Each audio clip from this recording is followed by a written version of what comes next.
The old grandfather clock chimed 6 times, its sound echoing in the dimly lit library of Northgate Secondary School.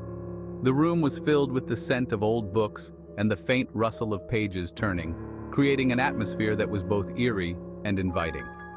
5 figures huddled around a table tucked away in a dusty corner, their faces illuminated by a flickering candle. The shadows danced on the walls, adding to the sense of mystery that enveloped the room. Each member of the group had their own reason for being there, drawn together by a shared love of the unknown. This was the Mystery Club, a haven for the curious and the brave, or at least those who pretended to be. It was a place where stories came to life, and the line between reality and imagination blurred. The club had a reputation for tackling the most perplexing and spine-chilling mysteries, and tonight was no exception. There was Arthur, the self-proclaimed leader, a lanky boy with a mop of unkempt brown hair and a permanent smudge of dirt on his nose. He devoured mystery novels like they were candy and was always the first to volunteer for a dare. Arthur's enthusiasm was infectious, and his boundless energy often propelled the group into their next adventure. Then came Emily, the skeptic, her sharp blue eyes missing nothing. She loved a good puzzle but refused to believe in anything she couldn't explain logically, much to Arthur's annoyance. Emily's analytical mind was a valuable asset to the club, often providing a counterbalance to Arthur's wild theories and keeping the group grounded in reality. Next was David, the timid one, his round spectacles constantly threatening to slide off his nose. He was a whiz at history and folklore, often regaling the group with tales of local legends and ghost stories, his voice barely a whisper. Despite his nervous demeanor, David's knowledge was indispensable, and his stories added a rich layer of context to their investigations. Completing the group were the twins, Mary and Margaret. Identical in appearance with their fiery red hair and freckled noses, they were complete opposites in personality. Mary, the bolder twin, loved a good scare and was always up for anything that promised a thrill. Margaret, on the other hand, was easily frightened, her wide, innocent eyes reflecting every spooky tale and eerie sound. The twins' contrasting attitudes often led to lively debates and added a dynamic element to the club's activities. Right then, Arthur announced, his voice a hushed conspiratorial whisper, "Tonight's the night we tackle the legend of Whispering Woods." The room fell silent as the weight of his words sank in. The Whispering Woods was a place shrouded in mystery and fear, known for its ghostly apparitions and unexplained phenomena. The club members exchanged nervous glances, their excitement tinged with apprehension. This was the kind of challenge they lived for, and they knew that whatever awaited them in the woods, they would face it together. Whispering Woods, a name that echoed through the town with an eerie resonance. Even the name sent shivers down their spines, a chill that seemed to seep into their very bones. It was a dense, overgrown woodland that bordered their small town, a place shrouded in mystery and whispered rumors. Stories of the woods had been passed down through generations, each more terrifying than the last. Locals told tales of strange lights, disembodied voices, and a ghostly figure that roamed the woods at night. Some claimed to have seen the figure, a shadowy presence that vanished as quickly as it appeared. Most dismissed these stories as mere folklore, but not the Mystery Club. They were drawn to the unknown, to the thrill of uncovering secrets hidden in the dark. They lived for this kind of stuff, the adrenaline rush of facing the unknown head-on. "They say a young girl disappeared in those woods 50 years ago," David said, his voice barely audible above the rustling leaves as they walked along the path. The moonlight cast eerie shadows, making the forest seem even more menacing. "Never found her body. Some say her ghost still haunts the woods, searching for her way home." His words hung in the air, adding to the tension that gripped the group. "Rubbish," Emily scoffed, though her voice lacked its usual conviction. She tried to sound brave, but the fear was evident in her eyes.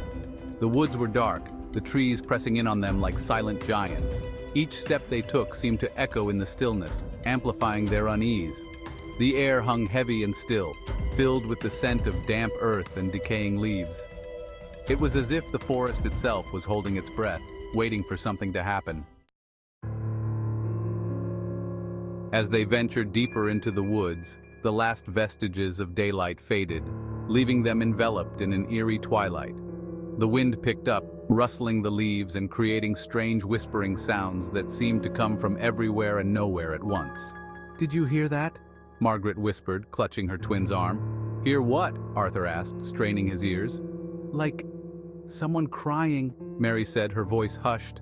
A twig snapped and they all jumped, their hearts pounding in their chests. They turned to find the source of the sound, but there was nothing there. Just the endless rows of trees, their branches swaying menacingly in the wind. They stumbled upon it quite by accident, a dilapidated wooden cabin hidden deep within the woods. It was small and ramshackle, its once white paint peeling, the windows boarded shut. An air of sadness hung over the place, a palpable sense of forgotten memories. "This must be it," David breathed, his eyes wide with a mixture of excitement and trepidation. The old caretaker's cabin. They say he lived here until he disappeared 20 years ago, vanished without a trace. The cabin door creaked open on rusty hinges, the sound echoing through the silent night, revealing a dusty, cobweb-filled interior. A single ray of moonlight sliced through a crack in the boarded-up window, casting an eerie glow across the room, illuminating a table in the center of the room. On it lay a leather-bound diary, its cover worn and weathered by time, its pages yellowed with age. Arthur reached for it, his heart pounding with anticipation, his fingers brushing against the worn leather. "Let's see what secrets this old place holds," he murmured to himself, his voice barely above a whisper, he murmured. The diary belonged to the missing caretaker, a man whose disappearance had become a local legend, his neat script chronicling his life in the woods. As they flipped through the brittle pages, the air seemed to grow colder. A chilling story began to unfold. The caretaker believed the woods were haunted, filled with restless spirits, convinced he was being watched, followed by something he couldn't see, but could feel lurking just beyond the edge of the light. "This is getting creepy," Arthur thought. Margaret whispered, her voice trembling. She could almost feel the caretaker's fear seeping through the pages, making the hairs on the back of her neck stand on end.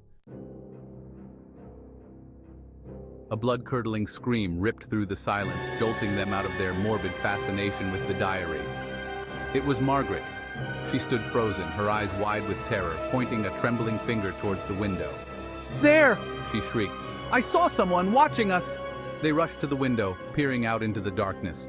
The woods were alive with shadows, the wind howling like a banshee.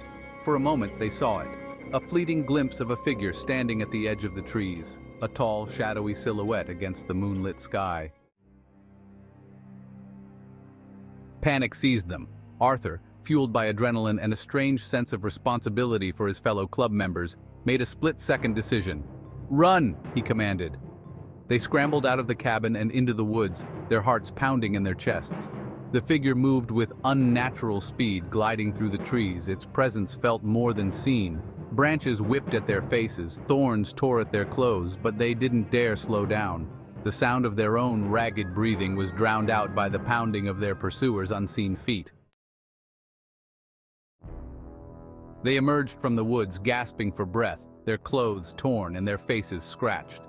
They had outrun their pursuer, but the terror lingered. It was then they noticed that David was missing. Panic welled up again, colder this time, laced with a growing sense of dread. They called his name, their voices hoarse, but only silence answered them.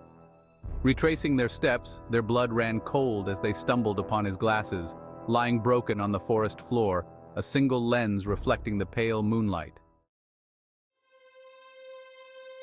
Days later, after an extensive search by the local police and distraught townspeople, they found David. Or rather, what was left of him. His body was discovered at the foot of a gnarled old oak tree deep within Whispering Woods. The oak tree. The same tree depicted in a faded photograph tucked within the pages of the caretaker's diary. The same tree where the missing girl was last seen 50 years ago. The tragedy shook the small town, shattering its peaceful facade. Whispers of the woods and its ghostly legends turned into full-blown pronouncements of its malevolent nature. The townsfolk, once dismissive of the stories, now avoided the woods altogether, fear clinging to them like morning mist. The surviving members of the Mystery Club were forever changed. The carefree curiosity that had once bound them together was replaced by a shared grief, a silent understanding of something dark and inexplicable lurking just beyond the veil of their everyday lives. Years passed. Arthur, Emily, Mary, and Margaret moved on, carrying the weight of their shared trauma.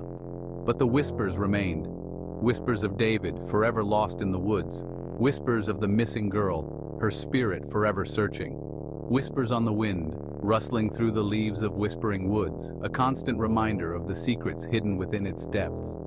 And every now and then, when the wind was just right, they could swear they heard David's voice, a faint, mournful echo carried on the breeze, whispering a warning they couldn't quite decipher.